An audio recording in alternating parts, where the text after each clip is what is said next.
We are looking at a seller disclosure per Iowa Code Chapter 558A. And as you read, these are the 19 items at minimum that are required by law for your seller to disclose. Now, most of you will have a disclosure, I assume, that you work with that will have more items than this. And it'll maybe even be labeled unmandatory disclosure items. But these are the things that must be disclosed at minimum by Iowa law. Now, let me just, for your career, give you a few tips that I think could be very helpful for you. Number one, when it comes to filling out this seller disclosure, do not touch this form. Don't even write the address and the seller's name at the top of it. An attorney acquaintance of mine even once said, wear white gloves when you hand it over, even fingerprints. Okay, that's a little dramatic, but don't fill this out. This is the seller's to do. You do not want to fill this out. Number two, the law now says that this can be filled out electronically or by hand. Electronically would come through maybe a program like Dotloop or DocuSign, for example, and obviously by hand is pen to paper. You're actually writing out the details of this. You, by law, can do either, and by law, buyers can sign it electronically as well. However, your broker may have the standard that they still want this filled out with wet ink. And I'm okay with that, by the way. My standard at my brokerage is that sellers fill this out by hand, which means if I've got a seller that lives out of town for some reason, I'm going to send them a copy of this. We'll maybe even do a Zoom instructional little point over it. They fill it out and then scan it back to me. The reason I personally have that standard is I feel like things are filled out in more detail when it's done with handwriting and there's a little bit more thoughtfulness. They're not just clicking through all these check boxes. Okay. Number three, read through what they wrote, not just for the content of any defects, but make sure that they answer every question. For example, any known water problems? If they check no. Roof problems? Yes. Any known repairs? Yes. Then make sure that they fill out this date of replacement. So make sure that they address both of these boxes. And if it's a yes, they fill out a date. And again, well and pump. Yes, no, repairs, yes, no, any water tests, yes, no. And then fill out any applicable dates. So make sure that you read it, not just for the content, but so that it's filled out completely. Okay. Now, the last point I want to make is, what if a seller asks me how to fill it out? What do I do? And I'm just going to give you a true example. I once had a seller say to me here on item number 10, pest infestation. She said, Amy, I had one baby bat last year.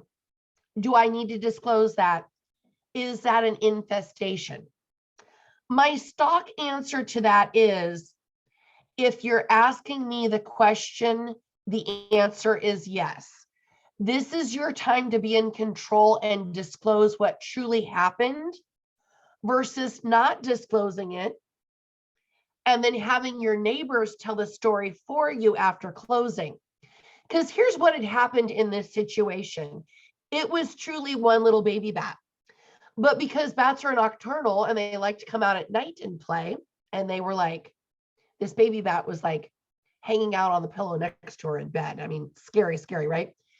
But it literally was one bat. Do I personally consider that an infestation? Probably personally not. But here's the rest of the story.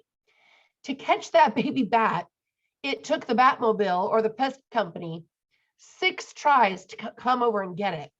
They had to isolate certain areas of their attic where it might be coming in.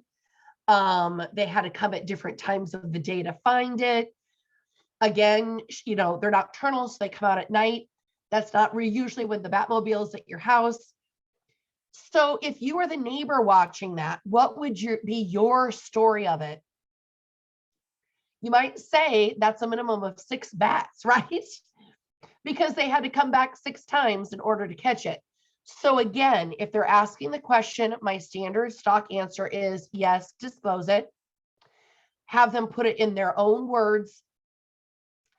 And then again, this is their time to be in control because neighbors do talk after closing, and we don't want someone to get an improper story if it really is not legitimately how it played out.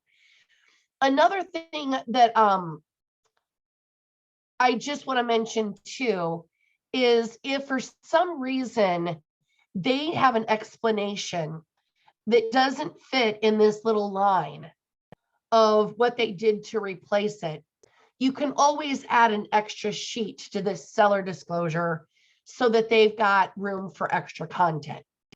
Now let's pop down here to who is exempt from filling out this disclosure. Typically, your disclosure statements are going to have the name and address of the property at the top, and then it's going to have this disclosure box that talks about all of these exemptions. And if anyone fits in this exemption, they're going to sign in that box and then stop filling out the paperwork. Now, keep in mind, this is a state document. The lead-based paint disclosure that you learned about property disclosures in the national content, that is a federal disclosure, okay? So it is not page 4 that we add to a 3-page disclosure, for example. It is a completely separate disclosure. And it has very few exemptions to it that you probably will have come up in your career. So know that there will be times that your seller needs to sign the lead-based paint, but they are exempt from the Iowa seller disclosure of property condition. Here's where I think you really need to know about seller disclosures. Number one, they are not necessary for bare lots. They only apply to properties with 1 to 4 dwelling units. Okay, 1 to 4 dwelling units. Now, if you've got a condo complex with 12 units in the building, that doesn't qualify because those are 12 individually owned units. Each seller would need to fill out a seller disclosure.